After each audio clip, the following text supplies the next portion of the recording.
For more on this, we're joined by Charles Burton, a senior fellow with the Macdonald-Laurier Institute and an expert on China and Chinese relations. Mr. Burton, how significant were these military drills, and what is the message China is sending to the U.S.?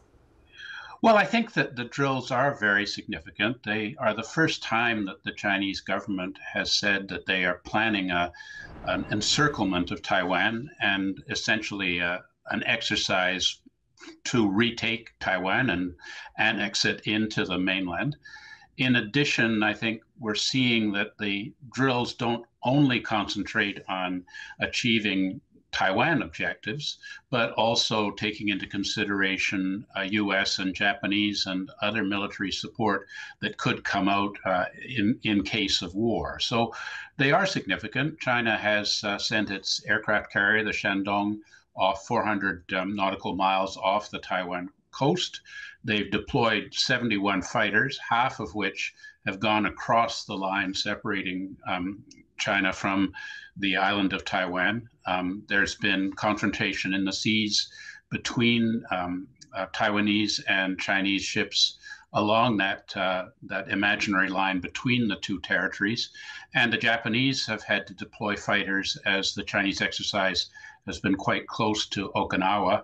And the Americans have deployed ships into the area around the Spratlys to affirm U.S. commitment to open seas. So, you know, it's a major exercise.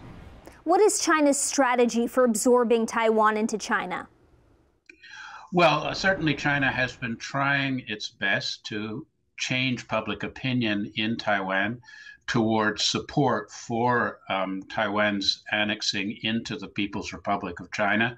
The Chinese regime regards Taiwan as part of China's sovereign territory and suggests that the fact that Taiwan is a democracy is not really relevant to the overall nationalistic imperative that Taiwan should be integrated into the Chinese regime from, led by the Chinese Communist Party out of Beijing.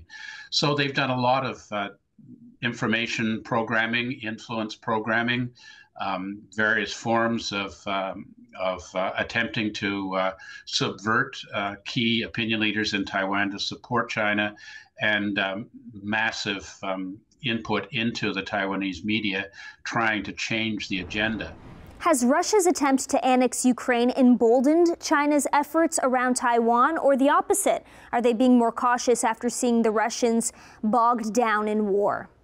I think that China had expected that Russia would be able to rapidly bring Ukraine into the Russian, as one might say, empire, or under Russian influence out of Moscow, and Russia has failed to do so.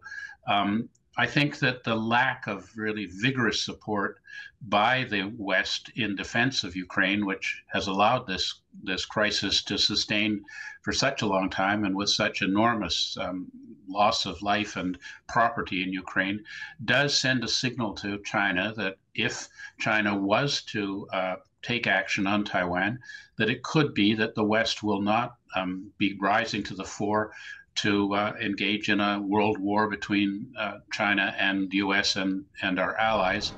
Thanks for joining us, Mr. Burton. It's been a great pleasure to speak with you.